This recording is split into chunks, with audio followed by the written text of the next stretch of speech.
सो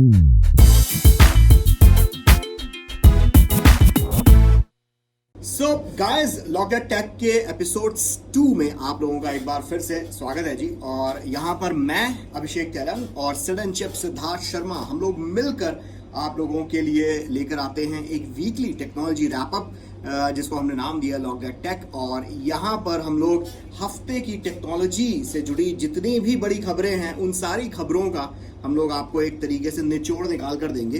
तो सबसे पहले हेडलाइंस पे बात करते हैं, उसके बाद एक एक करके उन खबरों को डिस्कस करेंगे एंड फिर उसके बाद लेंगे आपके कुछ सवाल। तो शुरुआत करते हैं सबसे पहले हेडलाइन सिद्धार्थ। फेसबुक और रिलायंस जियो के बीच में करार हो गया है। करीब लगभग 10% स्टेक रिलायंस जियो के अंदर खरीद लिया है फेसबुक ने। अब इसके क्या जिसे कहा जाए फायदे नुकसान होंगे, क्या क्या हमें चीज़ें देखने को मिलेंगी इन दोनों के इस मैरिज की। इसके अलावा हम लोग डिस्कस करने वाले हैं कि कैसे वन प्लस का पॉपअप बॉक्स अब अवेलेबल है इंडियन बायर्स के लिए भी। वो प्री बुक कर सकते हैं अपना पॉपअप बॉक्स एंड जब लॉकडाउन खुलेगा तो उनका वो पॉपअप बॉक्स भी आ जाएगा। तो ऐसी भी कुछ खबरें लेके आए हैं आपके लिए। इसके अलावा एक और जो फेसबुक से रिलेटेड ही है कि फेसबुक के करीब 267 मिलियन यूजर्स का डेटा हैक हो गया है और वहाँ पर डार्क वेब के ऊपर वो डेटा बिक रहा था। करीब 42,000 रुपए में बिक गया। और क्या हम लोगों को प्रिकॉशंस लेने चाहिए और उससे हम लोगों को क्या चीज़ें सीखने चाहिए, इसके बारे में बात करेंगे। और हम आपको बताएंगे कि क्या फिंगरप्रिंट सेंसर्स का एक तगड़ा कमबैक होगा मार्केट में और फेस आईडी या फेस अनलॉक हो जाएगा गायब।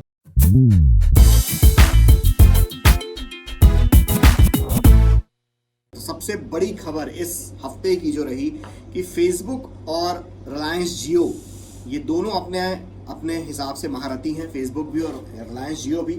और इन दोनों ही महारथियों ने आपस में एक तरीके से फेसबुक ने स्टेक खरीद लिया। करीब 10% का स्टेक रिलायंस जियो के अंदर फेसबुक ने ले लिया है, जिसके कारण से अब रिटेल सेक्टर हो या बाकी और चीज़ें हो, इसके ऊपर बहुत बड़े बदलाव हमें देखने को मिलेंगे। आपका क्या सोचना है इस बारे में, इन दोनों के जो ये मर्जर एक तरीके से कह सकते हैं आप, ये जो एक्वायर किया है फेसबुक ने, क्या होगा इससे? तो देखिए, कोई नई बात नहीं है ये, मतलब पहले भी होता है। एंड फेसबुक जो है स्पेशली कैम्ब्रिज एनालिटिका का जो इतना बड़ा ड्रामा हुआ था इलेक्शंस के दौरान, यूएस इलेक्शंस के दौरान, उस टाइम से अब तक फेसबुक जो है अपनी इमेज क्लीन ही करता जा रहा है। एंड ये एक तरीके से वैसा ही स्टेप है कि रिलायंस जियो में थोड़े से स्टेक्स एक्वायर किए जाएं। रिलायंस जियो ऑलरेडी 200-300 मिलियन सब्सक्राइबर्स के साथ भारत में अवेलेबल है। एक बहुत बड़ा यूज़र बेस भी फेसबुक को मिल रहा है। फेसबुक इंडिया में इस्तेमाल भी बहुत किया जाता है। एंड यहाँ पे बैठ के रिलायंस जियो की जो भिन्न भिन्न ऐप्स हैं उनके थ्रू फेसबुक अपना इंटीग्रेशन करेगा। ऐसा भी हो सकता है कि मनी पंप इन किया गया हो ताकि जियो नेटवर्क और बढ़ाया जाए। बट यहाँ पे कुछ लोग कहेंगे कि मैं कॉन्स्पिरेसी थ्योरिस्ट हूँ, बट मेरा मानना यह है कि एक बहुत ही स्ट्रेटिजिक अलायंस किया है रिलायंस और फेसबुक ने विद दिस न्यू जो इन्होंने इन्वेस्टमेंट अपॉर्चुनिटी या एक स्ट्रेटिजिक पार्टनरशिप अपनाई है। आपको याद होगा आज से तकरीबन 4 साल पहले एक नेट न्यूट्रलिटी का बहुत बड़ा डिबेट उठा था इंडियन मार्केट में। एंड वो यही था कि मोस्ट डेमोक्रेटाइज्ड मीडियम जो है वो इंटरनेट है और आप स्मॉल पैकेट्स बना के उसको नहीं बेच सकते फॉर स्पेशल सर्विसेज। कुछ लोग इसके प्रो थे, कुछ लोग इसके अगेंस्ट थे। मैक्सिमम लोग जो थे इसके अगेंस्ट ही थे क्योंकि ये एक फ्री मीडियम है, फ्री इंफॉर्मेशन अवेलेबल मीडियम है। और यहाँ पे मुझे लगता है कि फेसबुक का जो internet.org है वो रीब्रांडेड रूप में कुछ प्रकट सा होगा रिलायंस के साथ पार्टनरशिप में। क्योंकि जियो आप देखो स्टार्टिंग में आपको सब कुछ फ्री दिया उन्होंने, फिर उसके बाद आपसे पैसे मांगने शुरू हो गए।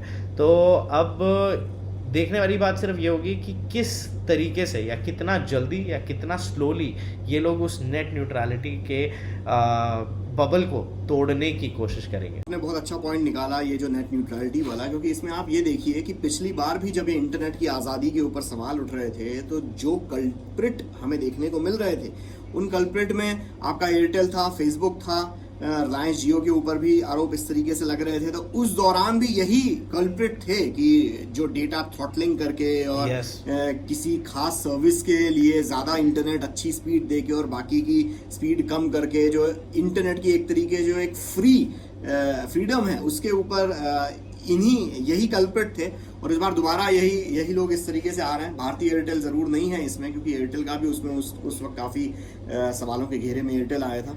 लेकिन इस चीज़ से नो डाउट बहुत ज़्यादा फर्क पड़ेगा इस चीज़ पे, और देखना पड़ेगा कि क्या होगा। फेसबुक जो है अपने पेमेंट्स लाने की काफ़ी कोशिश कर रहा है और काफ़ी दिनों से ट्राई कर रहा है, और अगर ये पेमेंट बिजनेस में फेसबुक उतरता है तो रिलायंस जियो उसके लिए बहुत बड़ा प्लेटफॉर्म साबित होगा, क्योंकि जियो की काफ़ी सर्विसेज हैं रिटेल से जुड़ी हुई। रिलायंस इंडस्ट्रीज भी खुद जियो वाले इसमें आपके क्या कहते हैं जियो मार्ट के थ्रू काफ़ी कुछ चीज़ें इस तरीके से इसमें करना चाह रही है। और सीधे डायरेक्ट कंपटीशन आपके जितने रिटेल सेक्टर में जितने भी प्लेयर्स हैं उनको डायरेक्टली मिल जाएगा इस चीज़ से, क्योंकि जहां पर व्हाट्सएप के एक तरफ जहां सबसे बड़ा यूज़र बेस है इंडिया के थ्रू, वहीं जियो के रूप में भी काफ़ी बड़ा यूज़र बेस दोनों ही कंपनीज को एक दूसरे का मिलेगा। और इससे बहुत ज़्यादा जियो मार्ट प्लेटफॉर्म और बाकी इस पर रिटेल सेक्टर में भी बहुत ज़्यादा हमें फ़र्क देखने को मिलेगा, बहुत ज़्यादा चेंजेस देखने को मिलेंगे। तो जाहिर सी बात है, जैसा कि आपने कहा कि दोनों दूध के धुले तो नहीं थे, और अब भी जो हैं दोनों इकट्ठे हैंडशेक कर चुके हैं, वो पार्टनरशिप वाला बटन दब चुका है दोनों के बीच में। एंड मुझे ऐसा लगता है कि स्लोली स्टेडीली ये क्रीप इन करेंगे in that net neutrality zone. But चलिए, ये तो बात हुई फेसबुक और रिलायंस जियो के मर्जर की। बट दूसरी बड़ी खबर जो अभिषेक हम लोग लेके आए हैं वो ये लेके आए हैं कि OnePlus 8 सीरीज़ स्टार्टिंग से लॉक दैट टेक के फर्स्ट एपिसोड से एक तरीके से छाया हुआ है। सारे यूज़र्स के भी ज़्यादातर यही सवाल आ रहे हैं। एंड मुझे बहुत अच्छा लगा एक चीज़ का कि आपको याद होगा कि लास्ट ईयर जब OnePlus 7 आया था, 7T आया था, उससे पहले OnePlus 6 आया था, तो हम जैसे रिव्यूअर्स को OnePlus एक बहुत ही प्यारा सा पॉपअप बॉक्स भेजता था एंड हम लोग उसे अनबॉक्स करते थे और बताते थे ये था नया फ़ोन, वो था नया फ़ोन। एंड मैक्सिमम कमेंट्स जो हमारे इन वीडियोस पे आते थे वो यही आते थे कि यार अगर मैं OnePlus खरीदूंगा तो क्या मुझे भी इतना बड़ा डिब्बा मिलेगा कि नहीं। तो ग्लोबली उन्होंने लॉन्च किया अपना पॉपअप बॉक्स, और अब वो इंडियन मार्केट के लिए भी लॉन्च कर दिया गया है। थोड़ा सा महंगा है, एक तरीके से बंडल ऑफर किया गया है, क्योंकि जो हमारा भी बॉक्स आता था उसके अंदर फ़ोन भी होता था, फ़ोन का बॉक्स होता था जो आपको रेगुलर यूज़र को मिलता था। साथ ही साथ आपको थोड़े बहुत डिज़ाइनर केसेस देखने को मिलते थे, बुलेट्स के नए वायरलेस हेडफोन्स उसके साथ आते थे हमेशा, एंड कभी कभार उसमें डैश चार्जर भी आता था। तो अब वैसा ही कुछ पॉपअप बॉक्स अगर आप OnePlus 8 सीरीज़ खरीदेंगे इंडिया में तो उसका भी अवेलेबल कराया गया है, OnePlus 8 का और OnePlus 8 Pro का भी। तो 8 Pro का 60,000 रुपये पे रिटेल कर रहा है, उसमें नए बुलेट्स वायरलेस जी हेडफोन्स हैं, थोड़े बहुत केसेस हैं। एंड 8 का जो है OnePlus 8 का जो 8 GB वाला वर्जन है उसका आपको 45,000 रुपये का बॉक्स मिल रहा है। अपनी आधिकारिक वेबसाइट पे भी उन्होंने डाल दिया है वो, एंड अमेज़ॉन पे भी वो डाल दिया है। तो आप उसमें देख सकते हैं कि क्या डिलीवरी स्टेटस उसका अभी के लिए, क्योंकि हम लॉकडाउन में हैं, तो डिलीवरी स्टेटस आपका एरिया कोड मैच करता है कि नहीं। एंड उसके बाद आप नोटिफाई बटन दबा सकते हैं, एंड जैसे ही लॉकडाउन खुलेगा या ई-कॉमर्स सर्विसेज चालू होंगी तो वो आपको शिप कर देंगे। तो आपका क्या कहना है अभिषेक, अब हमारी तरह सब यूज़र्स भी अनबॉक्स कर पाएंगे? नहीं, बिल्कुल, और ये काफ़ी अच्छी चीज़ है। और इनफैक्ट पिछले कुछ सालों में अगर आप देखें तो बहुत ज़्यादा कलेक्टर एडिशन वाली, ये एक तरीके से कलेक्टर एडिशन वाली चीज़ है। ये फ़ोन यूज़ नहीं भी करेंगे लोग, कोई दूसरा वर्जन ले लेंगे तब भी वो बक्सा संभाल के रखेंगे कि हाँ हमने इस तरीके का एक कलेक्टर्स एडिशन खरीदा था OnePlus का। अच्छी लग रही प्राइसिंग, जैसे आपने बताया OnePlus 8 Pro का 60,000 प्राइसिंग। अब 60,000 की प्राइसिंग में अगर आपको फ़ोन मिल रहा है, उसके साथ वायरलेस जो इनके नए बुलेट्स एयरपॉड्स जैसे जो उन्होंने हेडफोन्स ईयरफोन्स दिए हुए हैं वो मिल रहे हैं, जिनकी कीमत करीब 3-4 हज़ार रुपये उन्हीं की कीमत है। इसके अलावा अगर उसके अंदर कुछ केसेस मिल रहे हैं जो OnePlus के ऑफिशियल केसेस होंगे, और बाकी और जो चीज़ें अगर जैसे हम लोगों को मिलती हैं अगर उसी तरीके की चीज़ें मिल रही हैं और इसी 60,000 में मिल रही हैं, तो मुझे लग रहा है काफ़ी अच्छी डील है। और लिमिटेड एडिशन वाला जो एक वो फील आएगा इसमें, जो खूबी हो जाती है और जो एक वैल्यू एडिशन हो जाता है, वो एक अलग ही किस्म की किक देता है। और मेरे हिसाब से काफ़ी अच्छा है और काफ़ी अच्छा मूव है। और मुझे लगता है बाकी कंपनीज को भी इस तरीके से करना चाहिए, क्योंकि ये एक वैल्यू एडिशन करता है कहीं ना कहीं सारे यूजर्स के लिए। और ये वो छोटी छोटी चीज़ें होती हैं जो किसी ब्रांड के लिए लॉयल्टी पैदा करती हैं। क्योंकि अगर सपोज आज की तारीख में कोई एक XYZ यूज़र है जो शायद टीयर 2 टीयर 3 सिटी में बैठा हुआ है और उसने ऑनलाइन इस तरीके का बॉक्स मंगा लिया जो इससे पहले वो शायद हम लोगों के हाथ में देखता Yes. था, या जिसे कहा जाए इंटरनेट पर, यूट्यूब पर बड़े बड़े ब्लॉगर्स के हाथ में देखता था, और वही बॉक्स वो खुद ओपन करके देख रहा है, उसी फील को वो खुद महसूस कर रहा है। तो उसके लिए वो एक जिसे कहा जाए एक ऐसा मोमेंट होगा जो शायद इससे पहले उसने महसूस नहीं किया होगा, और वो मोमेंट वो लॉयल्टी बनाएगा उस कंपनी के साथ जो कंपनी उसे वो चीज़ प्रोवाइड कर रही है। एप्पल ने यही छोटी छोटी चीज़ें करके अपना जो फैन बेस जो बनाया, जो लॉयल कस्टमर्स बनाए, और वही अगर वन प्लस भी उसी राह पर निकल रहा है तो बहुत अच्छी चीज़ है ये। अगली खबर जो है थोड़ी सी कंसर्निंग है हम सब के लिए, क्योंकि लॉकडाउन में तो हम ऑलरेडी हैं, एंड थोड़ी सी कंसर्निंग है इन टर्म्स ऑफ, क्योंकि हम लोग बहुत सारा इंटरनेट इस्तेमाल कर रहे हैं। तो अभिषेक, क्या है वो खबर ये है कि इस हफ्ते की शुरुआत जो है बड़ी एक शॉकिंग खबर से हुई, और वो शॉकिंग खबर ये थी कि साइबल जो एक साइबर थ्रेट इंटेलिजेंस प्लेटफॉर्म है जहां पर दुनिया भर के एथिकल हैकर्स और सिक्योरिटी डेटा सिक्योरिटी एडवाइजर्स ये सब उस प्लेटफॉर्म के ऊपर हैं, और उनकी एक रिपोर्ट आई जिसके मुताबिक जो है facebook.com के ऊपर करीब 267 मिलियन यूजर्स वर्ल्ड वाइड, इनका जो पर्सनल डेटा है वो हैक हुआ। और ना सिर्फ हैक हुआ बल्कि डार्क वेब के ऊपर हैकर्स ने उस डेटा को, मतलब आप ये माने कि 42,000 रुपए में बेच डाला उस डेटा को। अब वो डेटा में क्या क्या चीजें शामिल हैं, नाम, यूजर नेम, पासवर्ड नहीं है, यूजर नेम है, डेट ऑफ बर्थ है, फोन नंबर्स हैं, आपके जिसे कहा जाए फेसबुक आईडी है, डेट ऑफ बर्थ है, ईमेल एड्रेसेस हैं, पासवर्ड वासवर्ड जैसी चीज़ें नहीं है। पर ये जो इतना भी जो डेटा गया है, इसके कारण से बहुत बड़ा कांड हो सकता है। अगर आप देखें, वो भी 267 मिलियन यूजर्स का। होता क्या है कि जैसे लोग कहते हैं, अरे यार मेरा डेट ऑफ बर्थ तो मेरे आधार कार्ड पर भी है, सरकार को मालूम है, 10 जगहों पे मालूम है, चोरी हो गया तो क्या हो गया, क्या उखाड़ लेंगे लोग, या मेरा नाम या मेरा ईमेल आईडी तो हर जगह शेयर है, या मेरा फ़ोन नंबर तो बहुतों को मालूम है, वोडाफोन और इधर उधर के जाने का तमाम स्पैम कॉल्स आते रहते हैं मेरे फ़ोन नंबर पे, तो ऐसा कोई मतलब चोरी हो गया तो it's not a big thing. लेकिन होता क्या है कि जब कांड होते हैं ना ऑनलाइन, या फिर अगर सपोज कि कोई टेररिस्ट एक्टिविटी हुई, कोई साइबर क्राइम हुआ बहुत बड़ा, तो उसमें ये जो क्रिमिनल्स होते हैं वो इसी तरीके की जो आइडेंटिटी थेफ्ट करके जो इंटरनेट से चुराई गई, हैक्ड की गई जो प्रोफाइल्स होती हैं या जो इंफॉर्मेशन होती है, उस इंफॉर्मेशन का इस्तेमाल करके अपने आप को कवर अप करते हैं। मतलब कहीं पर कोई जिसे कहा जाए मनी हाइस्ट हुई, जैसे आजकल नेटफ्लिक्स पे सीरीज भी चल रही है मनी हाइस्ट की, ऐसा कोई मनी हाइस्ट हुआ और उसमें नाम वो जो मेन कल्प्रिट होंगे उनकी जगह पर ऐसे ही किसी यूजर का नाम आ जाएगा और फंसेगा बेचारा वो, और वो फिर प्रूव करता रह जाएगा भैया मैं तो था नहीं, मैंने तो ऐसा कुछ किया नहीं।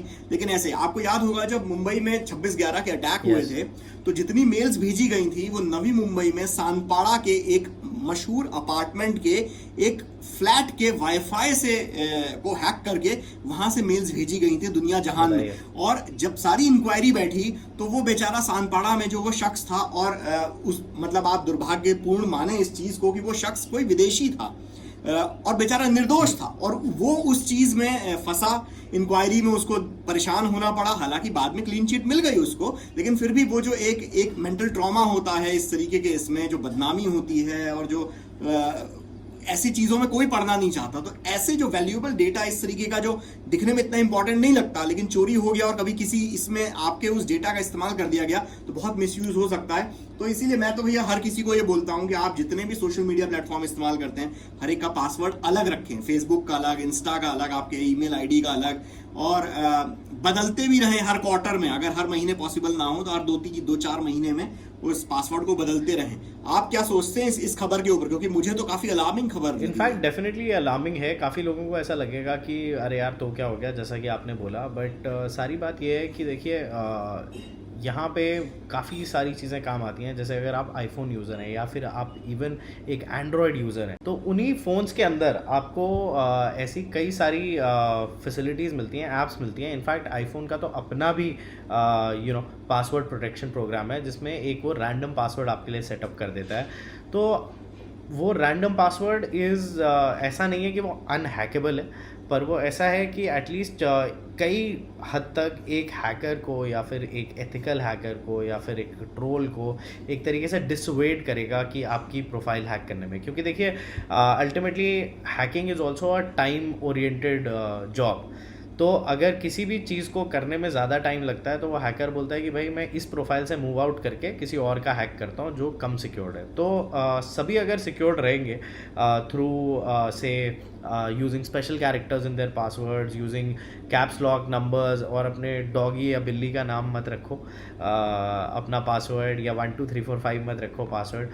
थोड़ी सी अगर कॉशन बरतें यहाँ पे, कि जैसे आजकल की डेट में आप कोरोना वायरस में मास्क लगा रहे हो कोरोना वायरस से बचने के लिए, वैसे ही अपने डिजिटल प्लेटफॉर्म के लिए थोड़ी सी एहतियात बरतें in terms of creating a password, and I think आप लोग काफ़ी सेफ रहोगे इस चीज़ में। बट येस, डेफिनेटली अलार्मिंग है, और कोई नई चीज़ भी नहीं है। जब से हम लोग सब कनेक्ट हो गए हैं सोशल मीडिया पे, सभी लोग प्रोन है हैकिंग के। हमेशा साल में 1 या 2 बार हमें नाइजीरियन प्रिंस वाला मेल तो हमारे मेल बॉक्स में भी आ जाता है, पर सारी बात ये एसएमएस भी आता है सर, आपको एसएमएस भी आता है। तो फिशिंग पे बहुत ये सब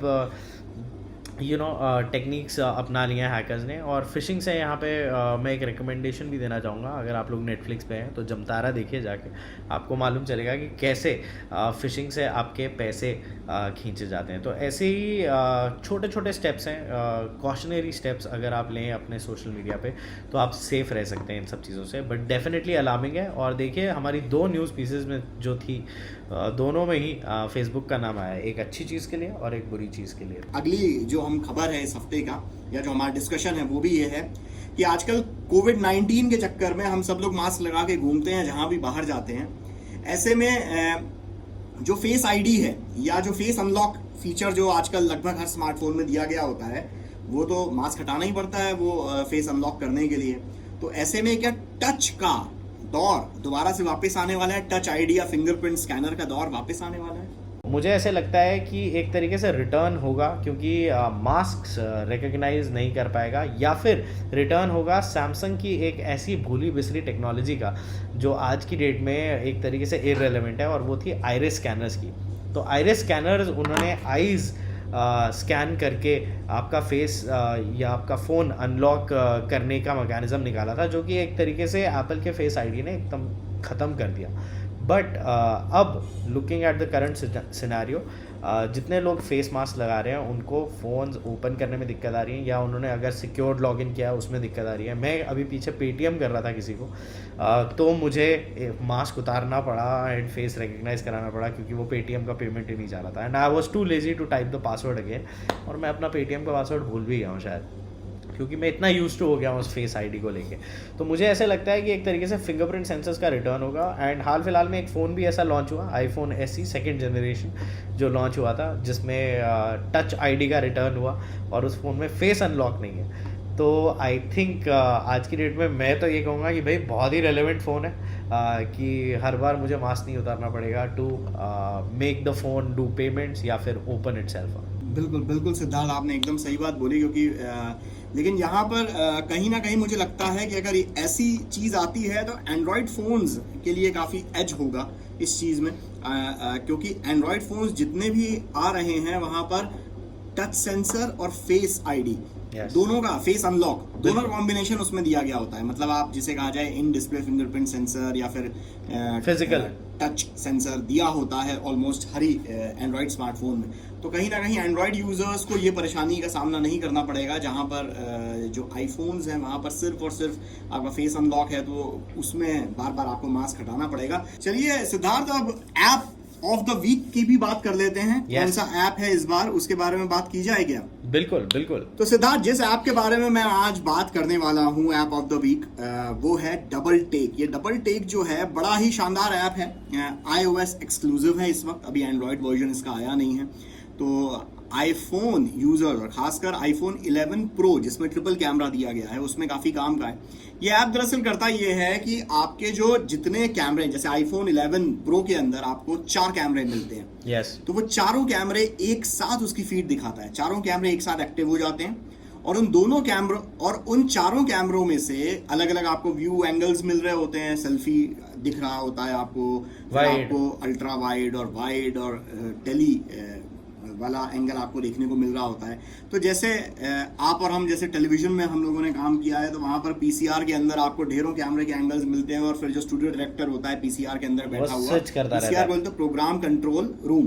तो पीसीआर में जो स्टूडियो डायरेक्टर होता है वो स्विच करता रहता है कि अच्छा अब ये कैमरे का एंगल लेता है। या जब आप मैच भी देखते हैं इवन, तो मैच में कई बार बॉलर का क्लोजअप दिखता है, कई बार पब्लिक का आपको दिखता है क्लोजअप, फिर ग्राउंड का वाइड शॉट दिखता है।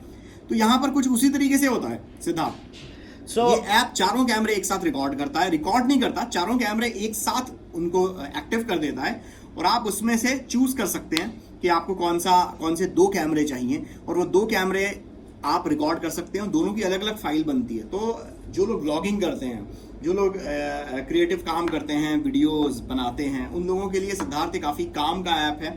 और डबल टेक ऐप जो है फ्री ऑफ कॉस्ट है, इसके लिए कोई पैसा वैसा नहीं देना पड़ता। हालांकि जो इसका बड़ा भाई है फिल्मिक प्रो, वो थोड़ा महंगा आता है, करीब 1200-1300 रुपए का वो ऐप है, वो भी आईफोन के कैमरे के लिए। फिल्मिक प्रो आपको एंड्रॉइड पर भी मिल जाएगा, बट डबल टेक जो है वो iOS एक्सक्लूसिव है, ये आपको एप्पल आईफोन्स के अलावा और कहीं भी नहीं मिलेगा। चलिए ऐप के बारे में भी बात कर ली, टेक्नोलॉजी रैप अप भी दे दिया इस हफ्ते की टेक न्यूज़ का। चलिए अब थोड़े से व्यूअर्स के सवाल ले लेते हैं सिद्धार्थ। और सवाल सबसे पहले अनुज पूछ रहे हैं। अनुज ये पूछ रहे हैं कि सैमसंग A51 या सैमसंग A71 कौन सा बेटर है?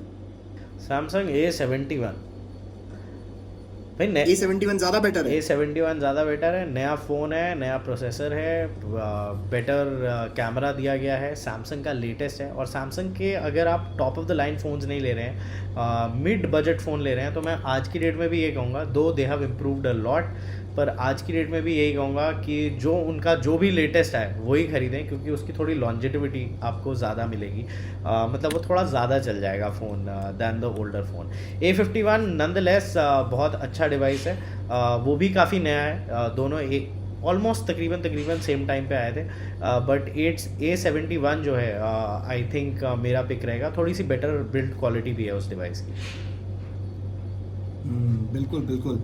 अगला सवाल जो है वो पूछ रहे हैं सुचित, और वो उनका सवाल ये है कि इनके पास iPhone 7 है, should I buy new SE? आप जवाब दे रहे हैं, मैं जवाब दूं इसका? आपका और मेरा जवाब सेम ही है सर इसमें। बिल्कुल, iPhone 7 सुचित अगर आप इस वक्त इस्तेमाल कर रहे हैं तो आपको बहुत अच्छा एक्सपीरियंस मिलेगा iPhone SE के अंदर, क्योंकि लेटेस्ट फीचर्स देखने को मिलेंगे आपको उसके अंदर। OS में काफ़ी नया बदलाव आपको देखने को मिलेगा, परफॉर्मेंस में काफ़ी अच्छा होगा। हालांकि इस तरीके की खबरें इंटरनेट पर काफ़ी आ रही हैं कि जो iPhone SE के अंदर जो इन्होंने बायोनिक A13 चिपसेट दिया है, वो बहुत, जिसे कहा जाए, उसको डाउन क्लॉक करके दिया है, यानी कि उसकी प्रोसेसिंग स्पीड को कम करके उन्होंने उसको उसके अंदर लगाया है iPhone SE के अंदर, नए iPhone SE के अंदर। लेकिन स्टिल अगर डाउन क्लॉक भी किया है iPhone SE के अंदर, तब भी iPhone 7 से तो बहुत बढ़िया परफॉर्मेंस आपको iPhone 7 के मुकाबले iPhone SE के ऊपर मिलेगा। एंड एक और मज़ेदार बात इसमें यह है कि दो फॉर्म फैक्टर दोनों का सेम है, बट iPhone SE में फ्रंट बैक दोनों ग्लास का इस्तेमाल किया गया है, जबकि आपका जो iPhone 7 है वो मेटल बॉडी के साथ था पीछे। तो आपको थोड़ा सा नयापन भी देखने को मिलेगा इन ऑलमोस्ट सेम पैकेज। बिल्कुल बिल्कुल। सिद्धार्थ एक और सवाल लेते हैं। पार्थ पांचाल पूछ रहे हैं कि Samsung will give option to choose from Exynos and Snapdragon processors in India. बहुत पूछा आपने सैमसंग से सवाल। वेल ये हमने डिस्कस किया था हमारे डेली टेक टॉक में भी, और वहाँ पे मैंने एक बार एक्सप्लेन किया था कि सैमसंग इंडिया में क्यों क्वालकॉम का प्रोसेसर नहीं देगा। क्योंकि सैमसंग खुद का प्रोसेसर बनाता है जो एक्सिनोस प्रोसेसर होता है, और वो ऑप्टिमाइज कर देता है उसको almost near about same performance matrix पे, जिस पे आपको क्वालकॉम का लेटेस्ट चिपसेट देखने को मिलता है। और क्वालकॉम का चिपसेट अगर वो अपने से फॉर एग्जांपल नए S20 या S20 अल्ट्रा में डाले या फिर नए नोट में डाले, तो उसका दाम जो है एकदम से बढ़ जाएगा। फिर वो दाम इतना बढ़ जाएगा कि आप बोलोगे कि अरे यार ये तो आईफोन टेरिटरी में हो गया। फिर आप कंफ्यूज हो जाओगे कि मैं आईफोन खरीदूँ कि सैमसंग खरीदूँ। दूँ। एंड इस वजह से आपको जो है बड़े competitive प्राइसेस देखने को मिलते हैं सैमसंग के डिवाइसेस के। जो उनके फ्लिप वगैरह वाले फ़ोन हैं उनमें आपको देखने को मिलता है कि हाँ वो लाख रुपए से ऊपर हैं, बट जो उनकी फ्लैगशिप एस सीरीज़ या फिर नोट सीरीज़ होती है वो हमेशा आपको ज़्यादातर देखने को मिलेगा कि 80,000 रुपये की कीमत से कम वो दे पाते हैं उसको। और उसका रीज़न यही है कि जब उनके खुद अपने प्रोसेसर्स बन रहे हैं, यहीं पे बन रहे हैं, इंडिया में ही बन रहे हैं, और वो इस्तेमाल कर पा रहे हैं अपने डिवाइसेस में, तो वो क्यों ना करें। तो मुझे नहीं लगता कि इंडिया में आपको क्वालकॉम वाला सैमसंग का फ़ोन देखने को मिलेगा in the future, but you never know. Samsung ने पहली बार अपने एक मिड रेंज फ़ोन में एक क्वालकॉम का प्रोसेसर ऑफ़र किया है, तो मिड रेंज में क्वालकॉम ऑफ़र होना शुरू हो गया है, तो हो सकता है कि फ्यूचर में आपको टॉप ऑफ द लाइन में भी देखने को मिले। बट मुझे नहीं लगता कि अगले 2-3 साल में हम लोगों को क्वालकॉम का प्रोसेसर देखने को मिलेगा, एक्सिनॉस का ही मिलेगा इंडिया में, and I think we should be happy with it. चलिए सिद्धार्थ, इस हफ्ते का आखिरी सवाल लेते हैं। विवेक पूछ रहे हैं कि भाई टीवी वर्सेस कंप्यूटर मॉनिटर, क्या कंप्यूटर मॉनिटर को टीवी की तरह इस्तेमाल किया जा सकता है या टीवी को कंप्यूटर मॉनिटर की तरह इस्तेमाल किया जा सकता है? डिफरेंस क्या होता है इन दोनों के बीच में? आज की डेट में तो कोई डिफरेंस रह ही नहीं गया अगर मुझसे पूछे कोई तो। आजकल जितने आपके स्मार्ट टीवीज़ आ रहे हैं those can be easily transformed. HDMI cable लगती है और वही आपका मॉनिटर बन जाता है। अब जितने पैसे डालेंगे उतना बढ़िया आपको डिस्प्ले मिलेगा। नहीं बट सिद्धार्थ, इस चीज़ में मैं मेरी राय आपसे थोड़ी सी डिफरेंस है। वो डिफरेंस ये है राय में कि एक्चुअली मैंने इस तरीके की चीज़ करने की कोशिश की, लेकिन वो जो एक्सपेरिमेंट है, मतलब जिसे कहा जाए कि आप कंप्यूटर मॉनिटर की जगह आप टीवी को कंप्यूटर मॉनिटर की तरह इस्तेमाल करें, वो उस वक्त ज़्यादा अच्छे तरीके से काम करता है अगर आप ये वायरलेस कीबोर्ड और वायरलेस माउस इस्तेमाल कर रहे हो और दूर से बैठकर आप वो बड़ी स्क्रीन का आनंद ले रहे हैं। लेकिन अगर आपने सपोज ऐसे किया कि आपने 32 इंच का आपने एक टीवी ले लिया सस्ता, और वो 32 इंच का जो टीवी है उसे आप मॉनिटर की तरह इस्तेमाल कर रहे हो, तो आंखों के ऊपर बहुत ज़्यादा जोर पड़ता है। द रीज़न बिहाइंड इस टीवी को इस तरीके से उसके रिफ्रेश रेट को, उसके अंदर बाकी जितनी भी खूबियाँ होती हैं, वो एकदम मॉनिटर की तरह एकदम पास में बैठकर देखने के लिए डिज़ाइन नहीं की जाती। उसको एक दूरी से आप देखते हैं तभी आपको टीवी ज़्यादा बेटर नज़र आता है। लेकिन जब आप उसे मॉनिटर की तरह इस्तेमाल करते हैं और एकदम मतलब इसे कहा जाए वायर्ड वाले माउस और वायर्ड वाले कीबोर्ड की तरह, मतलब डेस्कटॉप की तरह उसको इस्तेमाल करने की कोशिश करते हैं, तो आपको परफॉर्मेंस आंखों पे बहुत जोर पड़ता है। आपको दिखेगा सब बड़ा बड़ा बड़ा, लेकिन आप बहुत लंबे सेशन तक आप बैठकर काम नहीं कर सकते क्योंकि आंखों पर बहुत भयंकर जोर पड़ने लग जाता है अगर आप टीवी मॉनिटर को इस्तेमाल करते हैं एज ए LED मॉनिटर जैसे नॉर्मल वो होता है। थोड़ी सी टेक्नोलॉजी में थोड़ा सा चेंज होता है। जो आपका LCD मॉनिटर जो आपके डेस्कटॉप के लिए इस्तेमाल के लिए बना होता है और जो टीवी होता है, रिफ्रेश रेट्स और बाकी कई पैरामीटर्स पर छोटे मोटे बदलाव होते हैं, लेकिन आंखों पर जोर पड़ता है। इसलिए अगर आप वायरलेस सेटअप यूज़ कर रहे हैं, कीबोर्ड काफ़ी दूर से आप इस्तेमाल कर रहे हैं और प्रेजेंटेशंस के लिए अगर आप कर रहे हैं तो टीवी काम करेगा, लेकिन अगर आप डेस्कटॉप कंप्यूटर इस्तेमाल करते हैं तो मैं नहीं सजेस्ट करूँगा। नहीं, ऑफ कोर्स, बट यहाँ पे जो सवाल दूसरा था वो ये था कि क्या मैं अपने मॉनिटर को टीवी की तरह इस्तेमाल करूँ।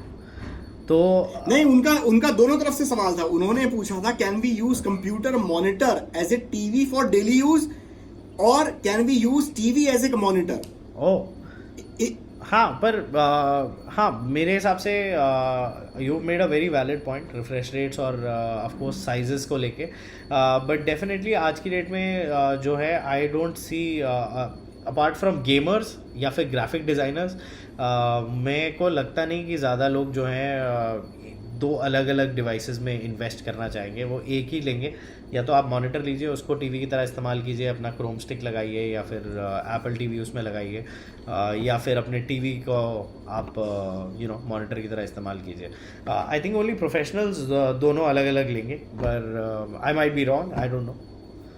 सर, क्योंकि मैंने इस तरीके की चीज ली थी सिद्धार्थ। मैंने एक बड़ा 32 इंच का एक टीवी लिया फुल HD, और उसको मैंने कहा कि यार इसे मैं अपने गेमिंग मॉनिटर की तरह यूज करूंगा, सही लगेगा, क्योंकि इतने का ही आपका नॉर्मल मतलब करीब 19,000 का मैंने लिया था उस टाइम पर, और 19,000 का ही एक ठीक ठाक गेमिंग मॉनिटर भी आ रहा था। मैंने कहा चलो यार बड़ी स्क्रीन में खेलेंगे, लेकिन आंखों पर इतना जोर पड़ता था कि जिसे कहा जाए गेमिंग सेशन आप लंबे लंबे नहीं कर सकते थे उसके ऊपर। दूर से बैठकर देखो तो अच्छा होता था, हाँ। लेकिन आप वायर्ड इकोसिस्टम में आप नहीं कर सकते। तो मैं अपने एक्सपीरियंस के बेसिस पर बता रहा हूँ। So before I part, or rather I should say Abhishek and me part ways on episode 2 of Log That Tech, मैं ये बताना चाहूँगा, मेरे पास एक बहुत इंटरेस्टिंग स्टार्ट है कि 90% लोग जो YouTube पे वीडियोस देखते हैं वो उस चैनल से सब्सक्राइब नहीं होते और उन्हें पता नहीं चलता कि भैया नया वीडियो कब आया, फिर वो 1-2 महीने बाद वो वीडियो देखते हैं।